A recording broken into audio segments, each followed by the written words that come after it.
이 as라는 녀석을 좀 조심해야 돼요. 여러분들 아는지 모르겠는데 요 as를 쓸 때 s를 하나 더 쓰면 하지마 이 개새.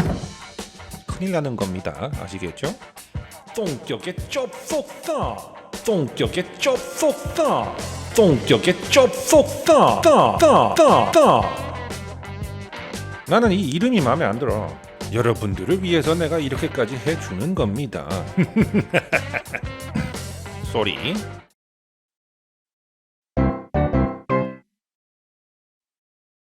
높고 아름답게 시작을 해봅시다. 그런데 시작하기 전에 요거 알죠? 가능하면 노트에다가 필기 다 하세요. 이번 영상에서는 절에 대해서 한번 배워볼 겁니다. 절이라고 하는 건 동사가 있는 단어 모임이라고 했죠.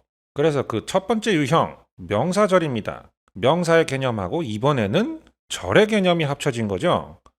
동사가 있는 단어 모임인데 명사다 보니까 사물의 역할을 하는 겁니다. 그리고 명사다 보니까 마찬가지로 주어, 목적어, 보어 그 셋 중에 하나의 역할로 쓰인다는 얘기죠. 그런 명사절들이 바로 얘네들이에요. 접속사 that. 얘네들은 많이 봤죠? 중학교서부터 배우잖아. 얘네가 명사절 역할이라고. 관계사 what절도 마찬가지야. 간접의문문의 간접의문절, 그리고 보어 자리에 쓰인 이유 또는 비유 따위의 접속사절, 예를 들면 because절이나 as if절, 그런 애들이 보어 자리에 들어갔을 때 그런 애들도 명사절이 되는 거예요. 예문을 들어볼게요. We know that Jonah can be a moron from time to time. 우리는 안다. 조나가 등신이 될 수 있다는 것을, 즉 등신처럼 굴 수 있다는 것을, 때때로 말이죠. 다시 한번. 때때로 조나가 등신처럼 굴 수 있는데 바로 그렇다는 걸 우리가 안다는 거죠. 그런데 절의 개념이 들어가니까 구의 개념에 대해서 배웠을 때 봤던 그 예문들이랑은 조금 다른 점이 있네? 바로 어떤 거죠? 뽀개기랑 해석의 색깔이 좀 다르죠? 뭐 오렌지색, 똥색, 설사색? 설사색은 좀 그런가? 뭐 똥색이라고 합시다. 앞으로 종속절은 무조건 다 똥색으로 표시합니다. 물론 종속절 안에 또 종속절이 있고 그 안에 또 종속절이 있을 수가 있어요. 그런 거를 나는 중첩절이라고 하는데 어찌됐든 간에 가장 1차적인 종속절을 앞으로는 똥색으로 표시할 겁니다. 어디가 본절이고 어디가 종속절인지 구분하기 편하겠죠. 이렇게 해놓으면. 그리고 뽀개기의 기호들도 잘 봐. 본절의 뽀개기는 무조건 대문자입니다. 그리고 종속절의 뽀개기는 무조건 소문자예요. 그렇다는 걸 알고서 이 영상을 보면 구분하기가 확실히 더 편하겠죠? 여러분들을 위해서 내가 이렇게까지 해주는 겁니다. 쏘리. 그래서 하얀색은 본절이고 똥색은 종속절인데 본절하고 종속절이 뭔지 모르는 학생들을 위해서 간단하게만 설명을 조금 하고 넘어갑시다. 본절이라고 하는 것은 일단 절이니까 동사가 있는 단어 모임이죠. 그런데 문장 전체로 놓고 봤을 때 그 문장의 중심이 되는 절이다. 그래서 본절이라고 하는 겁니다. 쉽게 얘기하면 두목 같은 거예요. 그리고 종속절이라고 하는 건 일단 절이니까 마찬가지로 동사가 있는 단어 모임인데 바로 그 본절의 부속품이 되는 절을 의미하는 거야. 그래서 쉽게 얘기하면 그 본절의 시다바리 역할을 하는 거죠. 내는 네 시다발이가 죽고 싶나 씨. 이 문장에서도 한번 봐봐. 여기 접속사 대절이 좀 길어 보일 수도 있지만 결국에는 그냥 하나의 목적어 역할이거든? 삼형식 문장이란 말이야. 주어가 목적어를 삼형식 동사하다. 바로 그런 얘기인데 그러니까 즉 우리가 이렇다는 것을 알고 있다 라는 뜻이에요. 그리고 바로 그렇게 얘기할 때 이 문장에서 제일 중요한 게 뭐야? 우리가 뭔가를 안다는 거잖아. 우리가 안다는 거. 그러니까 얘가 본절이 되는 겁니다. 동사 있는 단어 모임. 그리고 이 접속사 대절은 이 본절 동사, 즉 이런 걸 본동사라 그래요. 그런데 그 본동사의 목적어 역할을 할 뿐이잖아.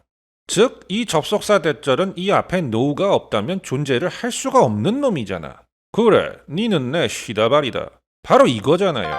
목적어절이니까 당연히 명사절이겠죠. 즉 종속절인데 그 중에서도 명사절 역할을 하고 있단 말이야. 그런데 만약에 이 문장에서 본절이 없다고 가정을 한다면 명사 하나만 덩그러니 남게 되는 건데 그렇지 않아요?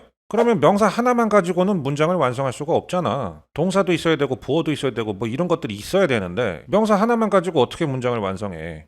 이해되죠? 본절의 개념과 종속절의 개념 어떤 건지 이제 확실히 알겠죠? 본절이 대빵, 종속절은 시다바리. 알겠죠? 자, 그러면 명사절의 두 번째 예문을 살펴봅시다. 아까 내가 얘기했죠. 보어 자리에 쓰인 이유 또는 비유 따위의 접속사절 또한 명사절의 역할을 하는 거라고 말이죠. 이게 바로 그거예요. It's because we saw him acting like a moron. 여기도 조금 길어 보일 수도 있지만 결국에 놓고 보면 아주 간단한 이 형식 문장일 뿐인 거야. A equal B다. 바로 그거. 이 because 절 전체가 그냥 하나의 주격 보어 절 역할일 뿐인 거야. 그래서 해석을 해보면 그건 왜냐면 우리가 봤기 때문이다. 그가 등신처럼 행동하는 걸 봤기 때문이다. 이런 뜻이죠. 참고로 여기 보면 지각이라고 돼 있죠. 이 지각이라고 하는 거는 여러분들이 매일 아침에 하는 바로 그게 아니고 지각동사를 의미하는 겁니다. 지각동사라고 하는 건 뭐냐면 1에서부터 5형식까지 총 5가지의 문장 형식이 있는데 바로 그 5번째 문장 형식 중에 한 종류입니다. 즉 지각동사는 그냥 5형식 동사인 거야. 그래서 어떤 얘기를 할 때 쓰이는 거냐면 목적어가 목적격 보어에 해당하는 행위를 하는 것을 주어가 보다, 듣다, 느끼다 요런 말을 해야 될 때 바로 지각동사를 쓰는 거예요. 쉽게 예를 들어서 엄마, 지호나가 과자 훔쳐먹는 거를 제가 봤어요. 요렇게 꼰지르는 식으로 얘기할 때 물론 친구의 잘못을 고자질하는 것은 그다지 좋은 행동은 아니죠. 그런데 어쨌든 바로 그런 고자질 같은 행동할 때 지각동사가 쓰이는 거예요. 이해하기 쉽죠? 그래서 명사절의 예문들을 한번 살펴봤습니다. 그 다음은 형용사절이죠. 마찬가지입니다. 형용사의 개념하고 절의 개념이 합쳐진 거예요. 그래서 동사가 있는 단어 모임인데 형용사다 보니까 명사만 수식할 수 있겠죠.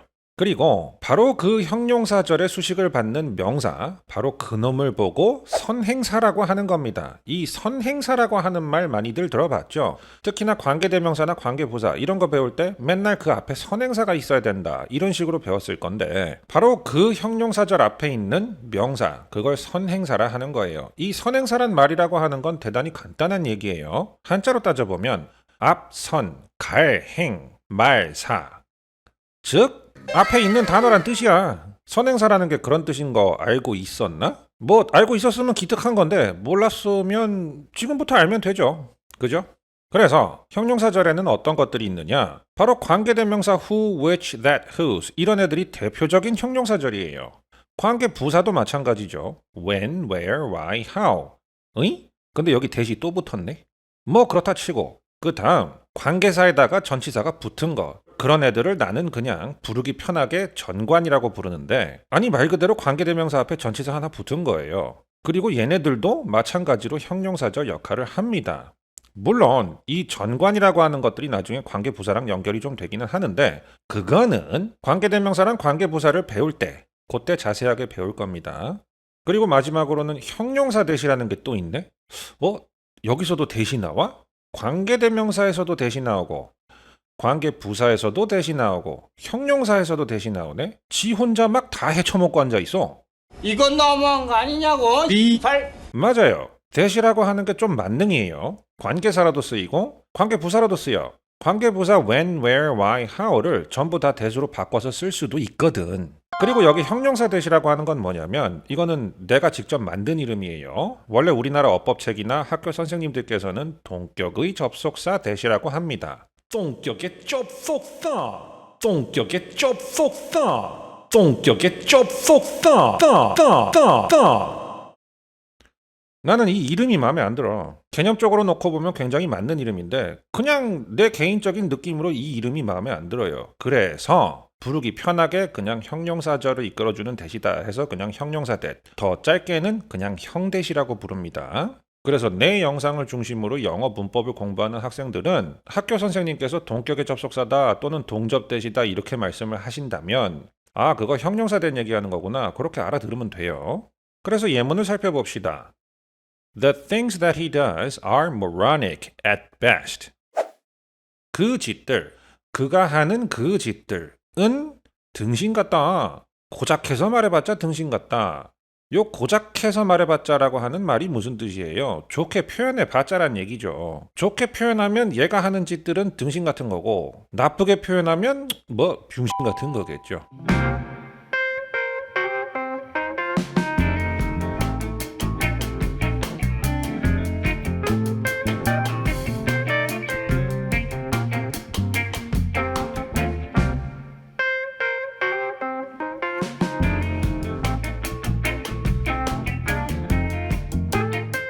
그런데 어찌됐든 간에 이 주어가 지금 선행사인데 그 선행사를 관계대명사 대절이 수식을 해주고 있죠. 그러니까 형용사 절이란 얘기죠. 그리고 여기에 뽀개기에 보면 목관이라고 돼 있죠. 목적격 관계대명사라는 얘기입니다. 왜 그러냐면 이 does라고 하는 삼형식 동사의 목적어가 지금 여기 없잖아. 그 목적어 역할을 이 앞에 있는 선행사가 하고 있다라고 해서 목적격 관계대명사 되신 거예요. 알겠죠? 바로 이런 게 형용사절입니다. 그 다음 The reason why he does moronic things is unknown. 그 이유, 그런데 뭐 하는 이유? 그가 등신짓들을 하는 그런 이유는 알려져 있지 않다. 이 조나라고 하는 놈의 새끼가 이따금씩 바보짓을 하는데 그 왜 그런 바보짓을 하는지는 아무도 모른다는 얘기죠. 그리고 여기서도 봐봐. 이 선행사, 주어죠. 명사죠. 바로 그 선행사를 관계부사절이 수식해주고 있잖아요. 그러니까 이 관계부사절이 형용사절인 거죠. 간단하지? 그러면 다음에 볼 건 바로 부사절이죠. 마찬가지입니다. 부사의 개념하고 절의 개념이 합쳐진 거예요. 동사가 있는 단어 모임이고 부사이다 보니까 명사 이외에 무언가를 설명을 하겠지. 그쵸? 그래서 부사절들은 보통 이런 접속사들로 시작하는 절들입니다. 물론 because나 as if 같은 것들은 보어절을 이끌어줄 때 명사절이 될 수도 있다 라고 아까 보긴 했죠. 바로 여기서 봤잖아. because하고 as if 절이 이유나 비유 따위를 나타내는 보어절로 쓰인다. 그런 경우는 명사절이라고 얘기는 했어. 그리고 when절도 마찬가지예요. 이 when이라고 하는 게 그냥 접속사가 아니고 의문사 같은 걸로 쓰이면 의문문을 이끌어 줄 수도 있고 아니면 간접 의문문에서 명사절을 이끌어 줄 수도 있단 말이죠. 그런데 그런 경우를 얘기하는 게 아니고 이런 접속사로 시작하는 절들이 명사 이외에 무언가를 설명할 때 그때는 그냥 뭐가 됐든 간에 부사절이다 라고 하는 겁니다. 아시겠죠? if는 만약 뭐뭐 한다면 이런 뜻이고 when은 뭐뭐 할 때, because는 뭐뭐 하기 때문에 여기 있는 as는 뜻이 좀 많아요. 그래서 as의 용법에 대해서는 따로 시리즈가 하나 올라갈 겁니다. 이 as라는 녀석을 좀 조심해야 돼요. 여러분들 아는지 모르겠는데 이 as를 쓸 때 s를 하나 더 쓰면 하지마 이 개새. 큰일 나는 겁니다. 아시겠죠? 뭐 어찌됐든 since는 기간을 나타내기도 하고 그리고 이유를 나타내기도 하는 접속사예요. 즉 뭐뭐 할 때부터 이런 뜻을 가지기도 하고 여기 있는 because처럼 왜냐하면 뭐뭐 하기 때문에 바로 그런 뜻을 가지기도 해요. Though, although, even though 얘네들은 다 양보를 나타냅니다. 양보절을 이끌어줘요. 그리고 as though하고 as if는 그냥 똑같은 겁니다. 이 둘이 같아요. 마치 뭐뭐인 양 뭐 이런 식으로 쓰이는 겁니다. 그래서 예문을 보면 When he's not acting like a moron, Jonah is actually very smart. 그가 행동하고 있지 않을 때, 등신처럼 행동하고 있지 않을 때, 즉 등신짓을 하고 있지 않을 때 조나는 사실상 매우 똑똑하다 라는 소리인데 이거 원래 조나는 멀쩡한 놈이란 얘기네. 그런데 가끔씩 바보짓 할 때가 있다는 얘기죠. 아니 뭐 누구나 다 그렇지 않아? 다들 멀쩡한데 가끔 한 번씩 바보짓을 하는 거잖아요. 인간이라는 게 뭐 그렇지 뭐. 그리고 여기 웬절이 왜 부사절이냐? 그걸 한번 따져봐야겠죠. 본절의 내용을 한번 보세요. 조나가 사실상은 매우 똑똑하대. 근데 그게 언제 그렇다는 거야?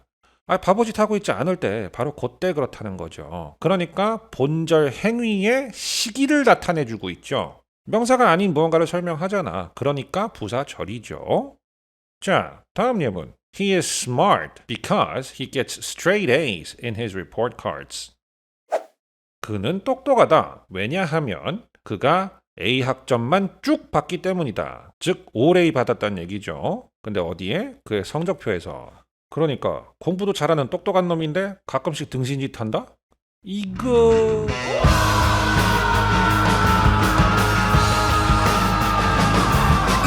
뭐 어찌됐든 여기서 because절은 왜 부사절이냐? 얘가 왜 똑똑한지 그 이유를 얘기하고 있잖아요. 어렵지 않죠? 그리고 참고로 얘기하자면 get straight A's라고 하는 표현은 전 과목 A 학점 받다 라는 뜻입니다. straight가 무슨 뜻이야? 똑바로, 쭉 이런 뜻이죠. 즉 A 학점만 쭉 받는다는 얘기입니다. 그러니까 전 과목 A 학점 받는다는 얘기죠. 그래서 마지막으로 총정리를 해봅시다. 자, 구라고 하는 건 동사가 없는 단어 모임이라 그랬고 절이라고 하는 건 동사가 있는 단어 모임이라 그랬죠. 그리고 구라고 하는 것이 명사, 형용사, 부사의 개념과 합쳐질 수 있는 것과 똑같이 절이라고 하는 개념도 명사, 형용사, 부사의 개념과 합쳐질 수 있다고 하는 거, 그거 잘 기억해 두세요. 참, 중요한 거 얘기 안 할 뻔했네. 형용사 구라고 하는 건 그냥 어차피 형용사일 뿐인 겁니다. 그러니까 문장 안에서 보어 역할도 가능해요. 그런데 형용사절은 보어 역할 못합니다. 그거 왜 그러냐면 아니 선행사를 수식해야 되잖아. 그러니까 오로지 선행사만 수식할 수 있는 거지 문장 안에서 보어 자리 그런 거에 못 들어갑니다. 문장에서 주어, 목적어, 보어 역할을 동시에 다 할 수 있는 놈은 명사구 내지는 명사절밖에 없어요. 이해 잘 되죠? 문장의 형식을 배우기 전인데도 불구하고 내가 구와 절 강의를 먼저 진행한 이유는 구와 절의 개념을 모르고서는 문장의 형식의 예문들을 이해를 할 수가 없기 때문이에요. 그러니까 부득이하게 구와 절의 개념을 먼저 강의를 하면서 그 동사의 형식까지 포함해서 뽀개기를 여러분들한테 먼저 보여주었습니다. 그런 거에 이미 익숙한 학생들은 뭐 어렵지 않다고 느꼈겠지만 그런 게 처음인 학생들도 있을 수 있잖아요. 그런 학생들 입장에서 봤을 때는 와, 뭐 이렇게 복잡하지? 앞으로 배워야 될 게 엄청나게 많네? 이런 식으로 겁이 날 수도 있을 겁니다. 그런데 결론적으로 얘기하자면 쫄탱이처럼 겁먹지 마세요. 그럴 필요 없습니다. 아무리 배워야 할 게 많아 보여도 일단 눈앞에 있는 거 하나씩 배워나가면 조금 있다 보면 100가지, 1000가지, 10,000가지를 배우게 되는 겁니다. 이 세상 모든 일이 다 그래요. 아무리 먼 길이라도 첫 한 걸음 걷는 게 가장 중요한 거야. 괜히 쫄아가지고 말이야. 실제로 가보면 그렇게 어려운 길도 아닌데 가보지도 않고서 쫄탱이처럼 한 발짝도 안 내딛고 있으면 그러면 결국에는 아무 데도 못 가는 거예요. 그러나 그래? 그럼 일단 하나부터 배워봐 라고 한 걸음 한 걸음 나아가다 보면 나중에는 100걸음, 1000걸음, 10,000걸음 가게 되는 겁니다. 이거는 과거에도 그랬고 현재도 그러하고 앞으로 미래에도 영원히 그러한 이 세상의 법칙이에요. 뭐 어쩔 수 없어. 세상이 그런 걸 어떻게 해. 그러니까 절대 겁먹지 말고 그냥 한 걸음 내디드세요. 내가 가르쳐 줄 테니까. 물론 내가 완벽하게 다 가르쳐 줄 수는 없겠지만 뭐 노력을 해보면, 최선을 다해서 노력을 해보면 도움은 되지 않을까? 그러려고 유튜브 하는 거니까 말이죠. 그리고 영상은 아무리 못해도 일주일에 하나씩은 올리려고 노력을 하고 있어요. 그런데 솔직히 말해서 그게 쉽지 않을 때가 조금 있어. 그래서 미리 말해두자면 100% 다 지키진 못하겠지만 아무리 못해도 일주일에 영상 하나씩은 계속 올릴 겁니다. 그거는 여러분들한테 제가 약속을 하는 거니까 최대한 지키려고 제가 노력을 많이 할게요. 다음 영상에서는 문장의 형식이라고 하는 개념을 소개를 해줄 거예요. 아니 문장의 형식 그냥 배우면 되지 뭘 또 소개를 먼저 하고 난리냐 이렇게 생각을 할 수도 있을 텐데 문장의 형식이라고 하는 게 1, 2, 3, 4, 5 형식으로 일단은 크게 나눠지고 그 각 형식들 사이에서도 유형들이 굉장히 많이 나눠져요. 그렇다 보니까 한 번에 다 배운다는 거는 사실상 불가능하죠. 그래서 문장의 형식 시리즈가 앞으로 계속 쭉쭉 올라갈 겁니다. 그러니까 기대 많이 해주세요. 이번 영상은 여기에서